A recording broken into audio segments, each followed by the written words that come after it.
Hello and welcome back to Tits, Tums and All Things Mum. I am here with the lovely Serena Novelli today. How are you? I'm good, thank you. Thank you for having me. Thank you so much for coming on. And we've back-to-backed our podcasts all day because you've got your own podcast and we've both been here one after the other. So thank you for making space for me in your busy schedule. Thank you for having me. I'm really excited to be on your podcast. I know. It feels like we've kind of known each other from afar for a little bit because we're in the same studios and now we're finally here. We are. You're on my podcast.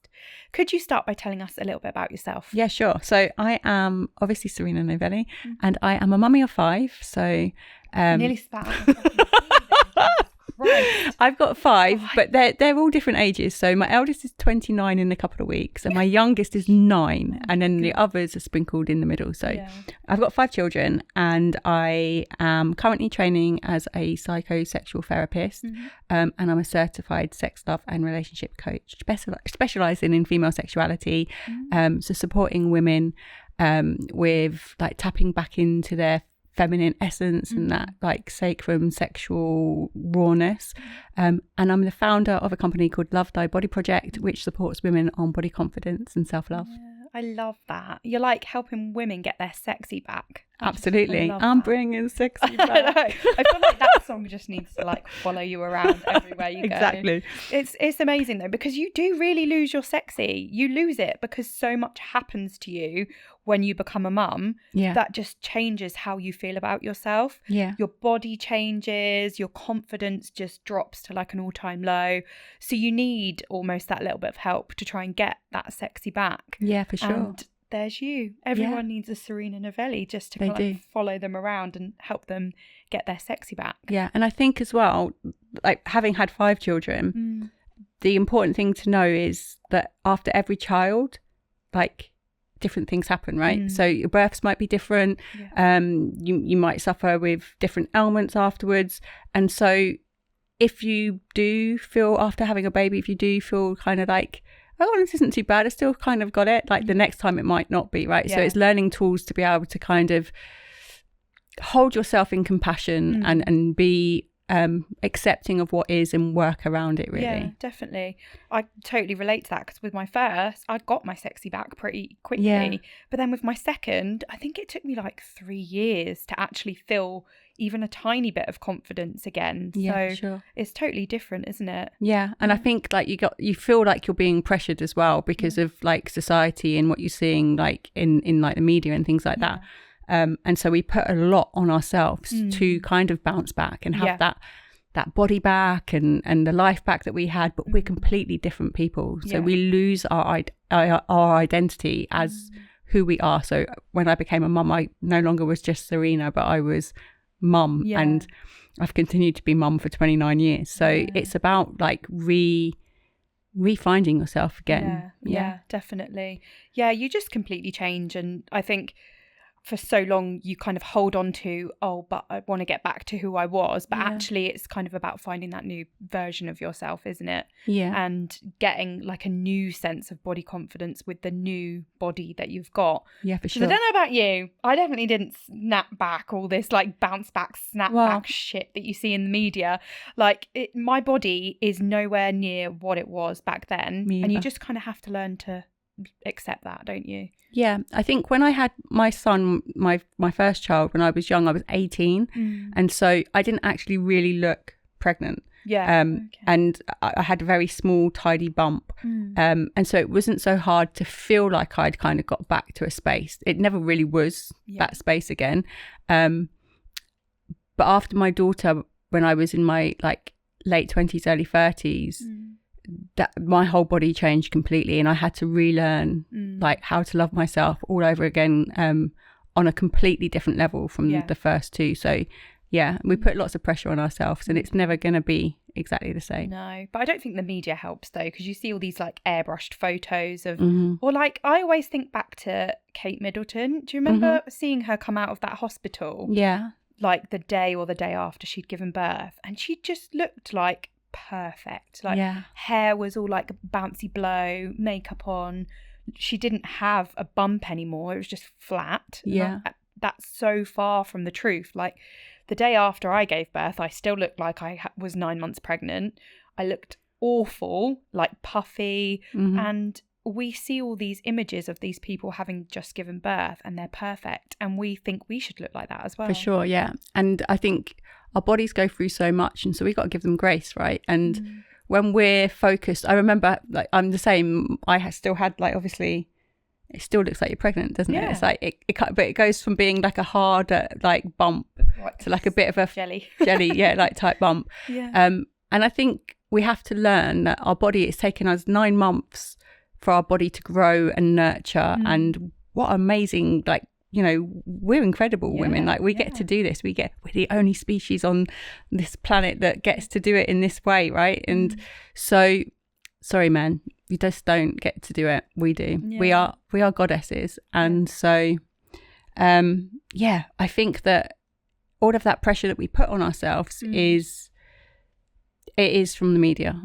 definitely. When you're seeing things like Kate Middleton coming out and looking beautiful, and I think even like Princess Diana was the same when she came out onto the steps. And God. I'm showing my age. I had someone on my podcast recently. I can't remember where, they'd read it in a book anyway, but they were saying that back in ancient Greece, women were literally like worshipped as these like life givers. And I was like, okay, why is that not the case now? Like, where's my people worshipping me for having grown and birthed and fed a human? Like, it's just not the case anymore, is it? No, not at all. We're just treated like, you know, get back to work kind of thing. Absolutely, isn't it? Like, you just expected to get on with it and just move forward. I do see that a lot.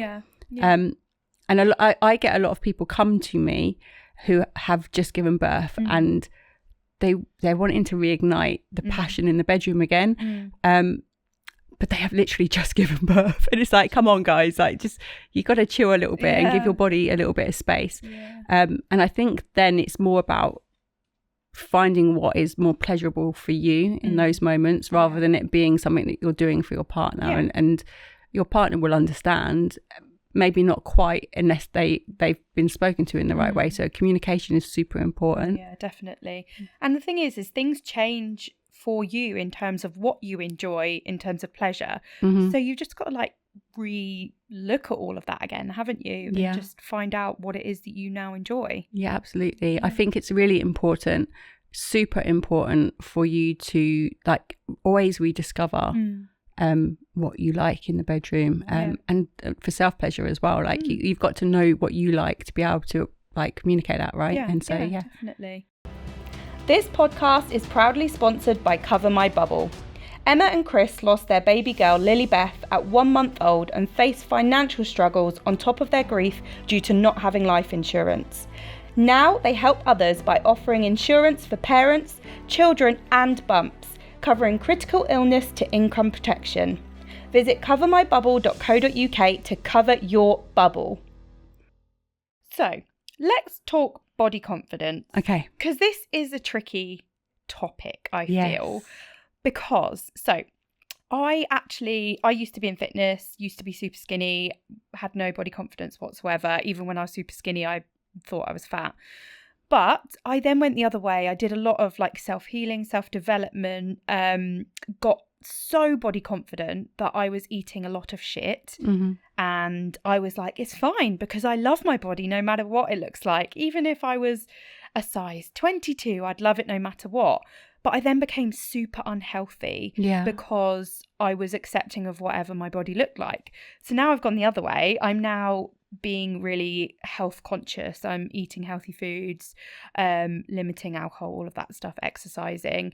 And I'm kind of in the middle space where I do love my body, but I'm also doing things to keep it healthy.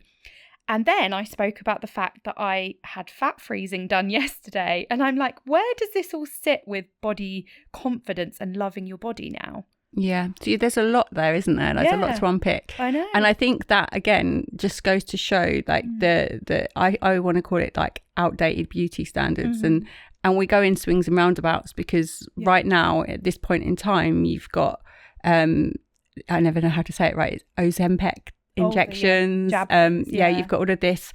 So it's going back round full circle to like Kate Moss in the 90s, like that the skinny vibes kind of in again, whereas we were kind of getting somewhere with the acceptance of having more curves and being a little bit more natural. But I do think that for us as women, we should get to kind of take autonomy of our own bodies and of what we decide we want to do with them. And body confidence is not about a one size fits all, right? It's about what works for you. And if going and having fat freezing or going and having some aesthetics or that kind of makes you feel really good. I mean, Stab me up. Exactly. And I've seen you on Instagram, like showing the difference, you know, like in the different days and how it's working and things like that. And so like you're being upfront. This is what I do. This is, you know, I love my body, but actually sometimes we just need a little bit of a tweak, or we need to feel good about ourselves. And that's what we need to do. That's what we need to do. But I do feel like we're judged for that as women, and 100%. And you can't win. It's like if you're wearing the dress, you're too feminine. If you're wearing the suit, you're too masculine.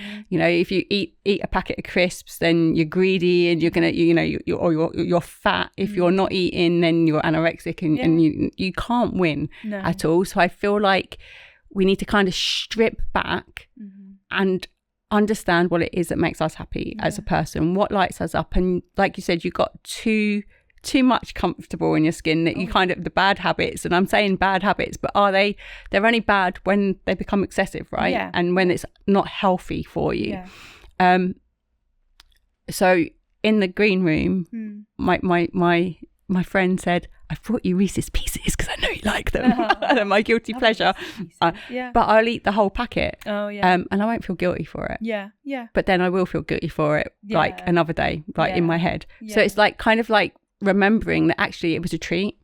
And it was good when I had it. And if you're mixing that up with healthier foods and you're exercising and you're moving your body, then I think that... But you'll feel it as well. Like when I got to the point where I was just eating whatever I wanted, I felt so unhealthy and so sluggish and just blech. So I feel healthy now, and I think that's what's important as well, is like loving your body and like treating it the way it deserves to be treated. Absolutely, as well. Yeah, for sure. And like last year I went on a bit of a weight loss journey because I'd put on a lot of weight. I think I'm going through my perimenopause, so I think it was hormonal as well. And I saw a picture of me and I just didn't recognize myself anymore. And I was like, right, I need to do something about this. And so I did.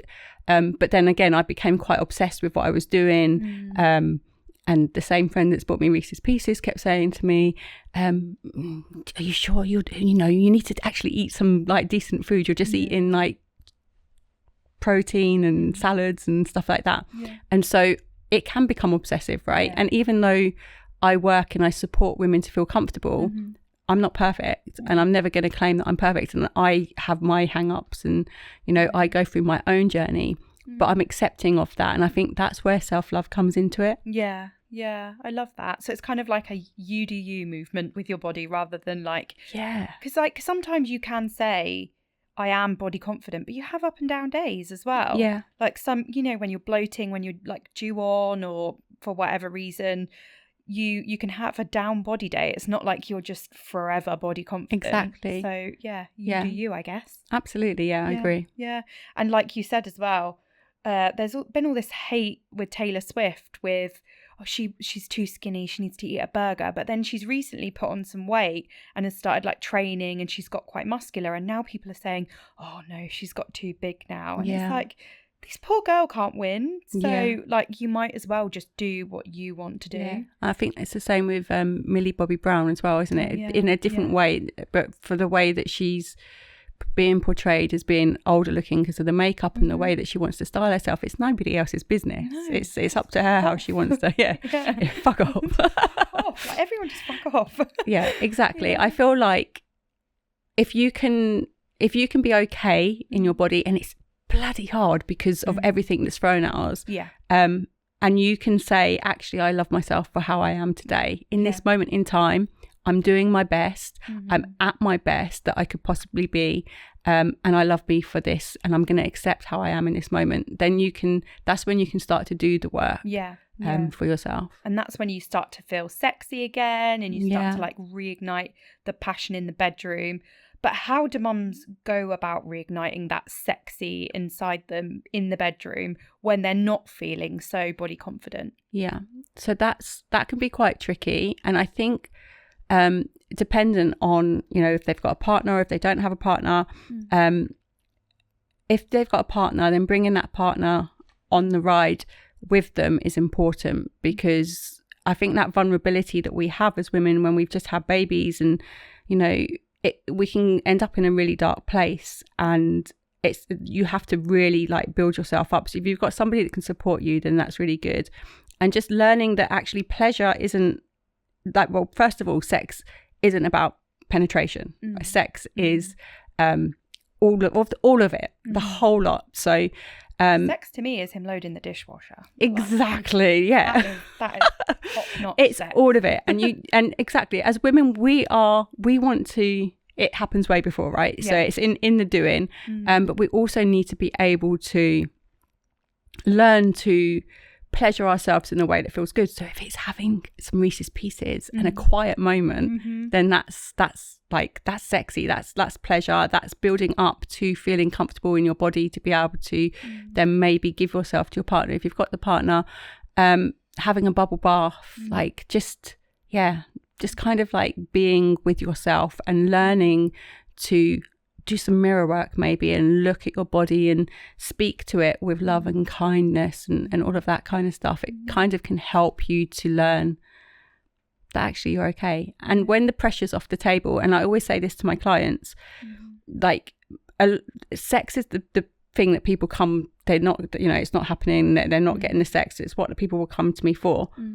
But it isn't the sex that's the problem, it's the communication that's the problem. And so when you can learn to communicate your needs, when you can learn to understand what it is that you desire and what you want, then you can start to bring that in really slowly. So I think it's the same for if you've just had a baby as well. Like, give yourself some grace and some time to heal.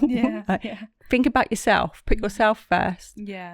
Because we always put everybody else, the baby, the partner, the mother-in-law, whoever it is that wants to see the kids, anyone but you. Anybody but you. So and then just tapping into pleasurable experiences that are going to give you that break and that time, and then you can start to work on it. Don't pressure yourself, really. I love that. I think just being kind to yourself, isn't it? Because I don't know how these people are saying like, oh yeah, I wanted to provide sex for him like a week after giving birth. It's like, I mean, Christ. I think I was wearing giant nappies and milk pouring everywhere at that moment in time. All over the place. Not very sexy. No, at all. Well, not. Maybe for some. I mean, there might be a market for that out there. There might be. There's a market for anything these days. Absolutely. So on that note, you've brought some of your books with us for the show and tell segment. So should we go ahead and look at those? Yeah. So tell us about these then. What is it that you write about? So during a long time ago now, during lockdown. It was a long time ago. It doesn't feel that long ago though, does it, when you think back? No. Weird. So it was about this time 5 years ago, isn't it? Yeah.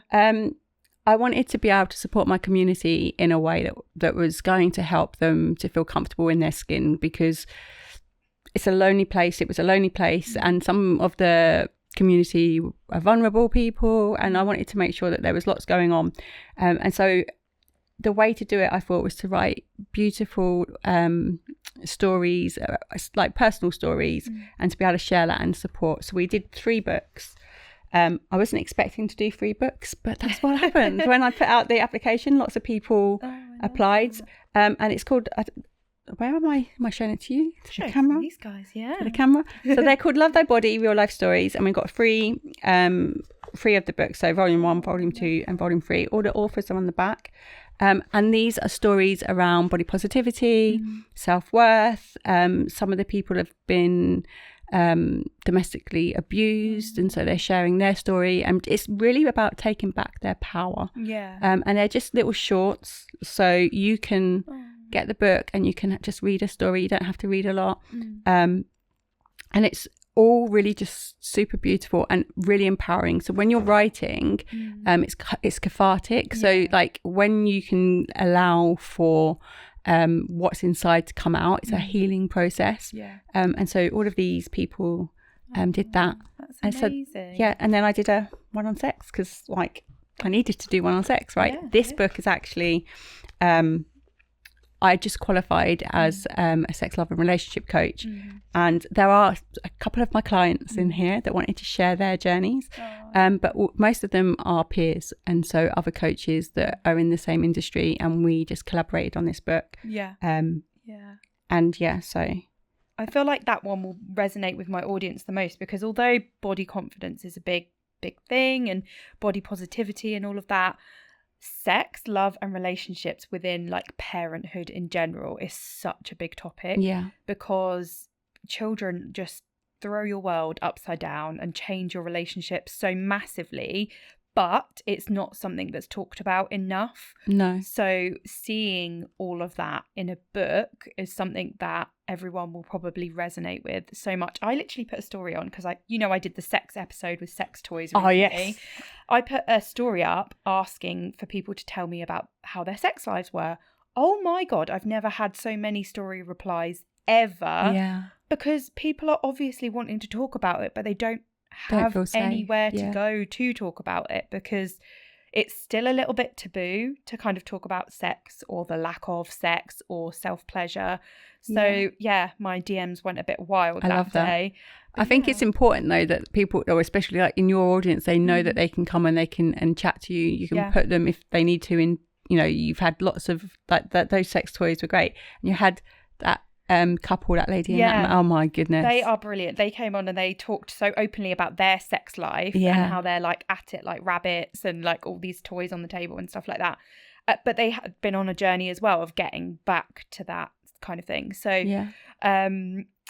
so they kind of opened up about it, but everyone at home will probably be in the stage where they're not back at that stage yet, and it's nice to see that you can get back to that, and there are ways to get there. It feels like a lonely process, doesn't it? And like you said, it's a taboo subject, so people don't always feel like they can talk, not even to their friends sometimes. So I used to, a long time ago now, do Anne Summers parties. We talked about that as well I love Anne Summers parties. Absolutely fabulous. I absolutely loved it, and what I really loved about it was you put women in the room together, and they're sober, and it's like, hello, how are you? Like, oh, it's nice to see you again. As soon as they've had a couple of drinks, like it comes out, and the conversations that would be this why I wanted to do what I decided to do, because and to train, because the conversations I was hearing in the room were there wasn't, they're there, they're having fun, they're there, I couldn't use that toy. Like, why not? Well, my partner wouldn't like it, and I'm like, but why? It's an experience. Get him to use it on you. You need to use it together. So I used to, the toy that I used to sell, I don't know if you know this range, it was called the Morgasm range, and it was like I'm more of a love honey kind of girl. Are you? It was a cupped like clitoral toy.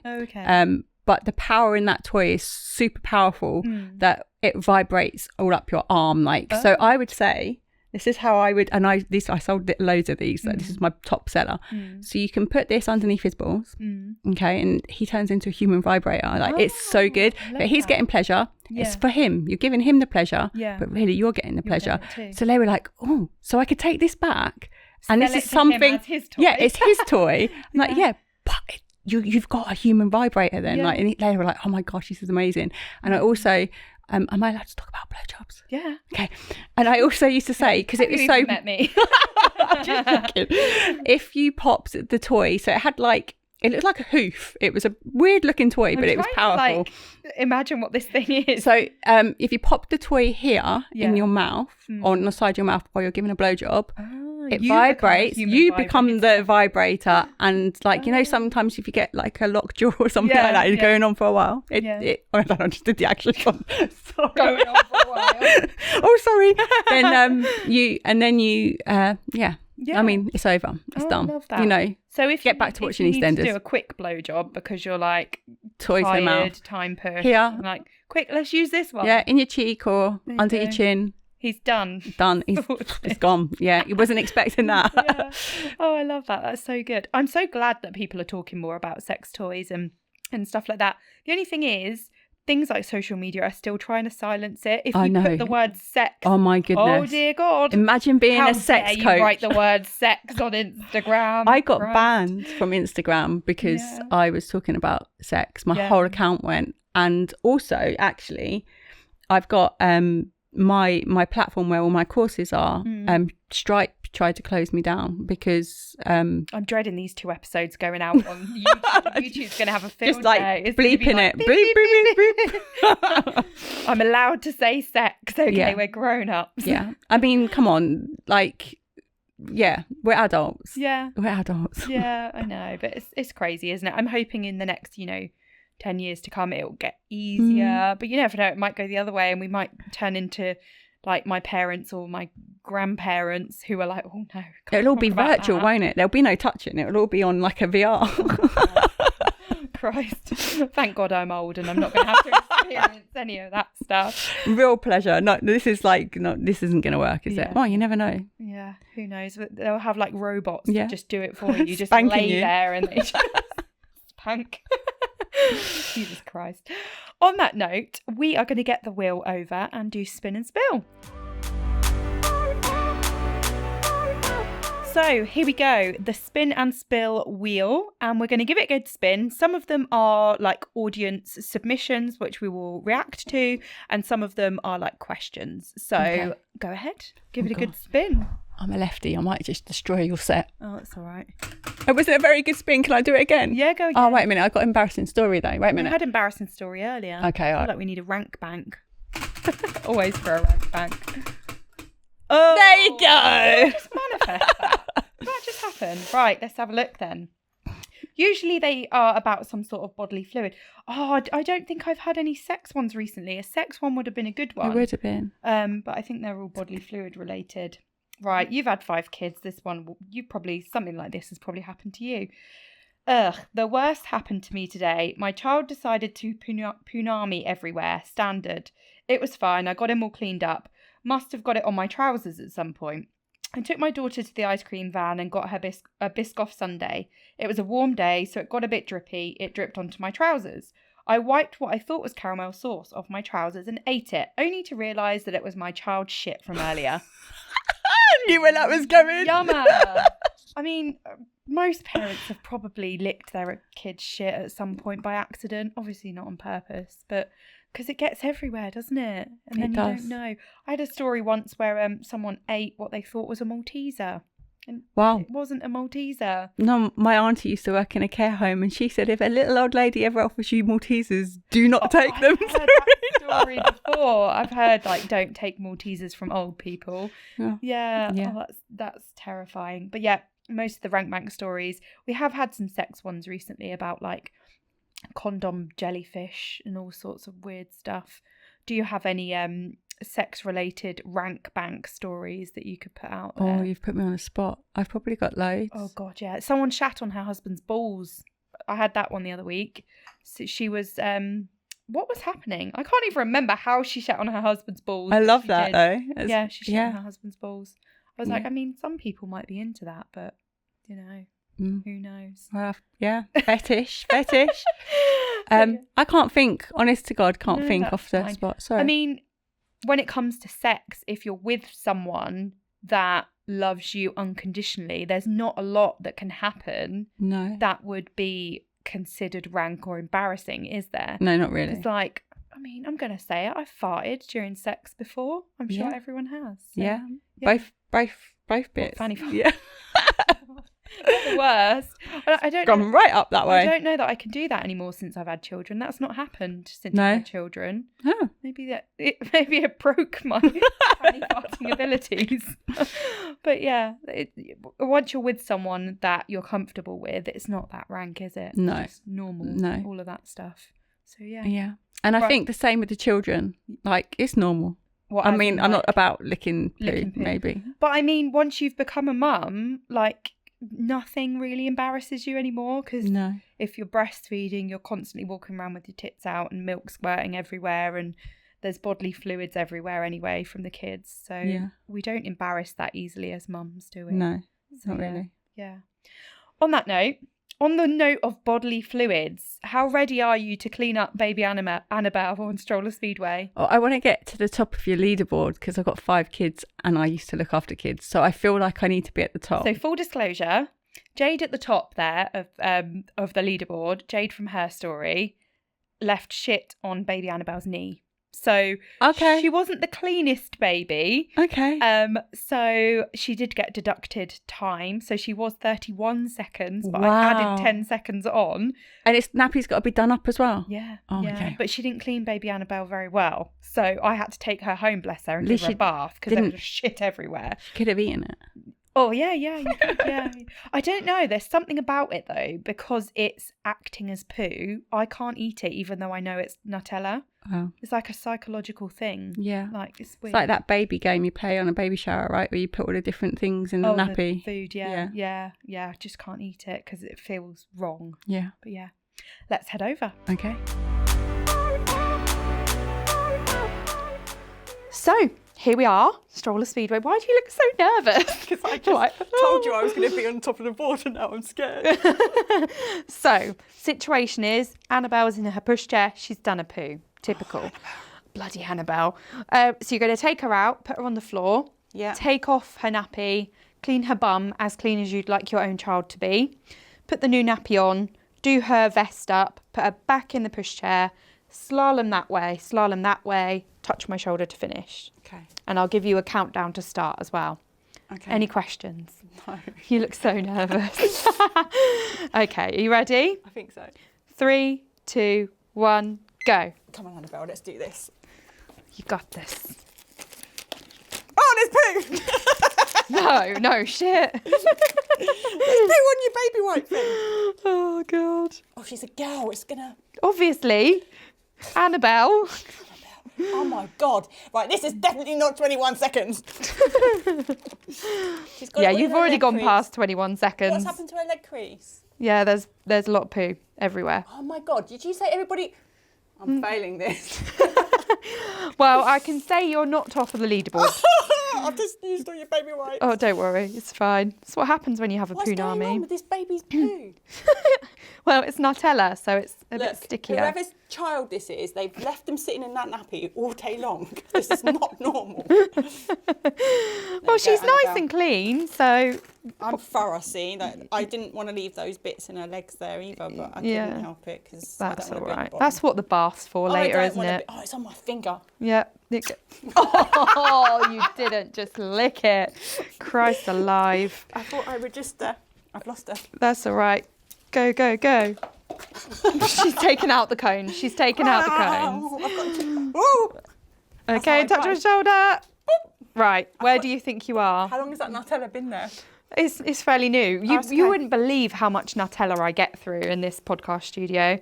Where do you think you are then? Well, I think it took me at least... I reckon I'm about near JD. Do you know what? You're spot on. You're literally just above JD. Yeah. 1 minute 20. Wow. 1 minute 20. At least I'm not at the bottom. You're average. This is where everyone seems to be sitting at the moment. So, yeah. Emma, I've got you a treat. There you go. There you go. You're on the leaderboard. Oof. Lovely. You're all right. You're covered in poo. Love that. I love it. Right, let's head back over. Okay.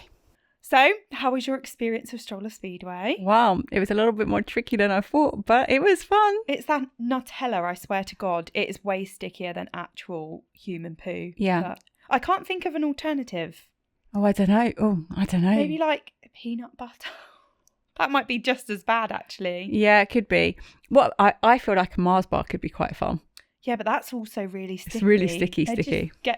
I feel like now I've committed to Nutella, I have to keep going with it. Otherwise, the leaderboard will be all messed up. Yeah, it wouldn't be fair with it. No, and everyone gets exactly the same amount of Nutella as well. So I'm trying to make it fair. Very fair. So yeah, trying to.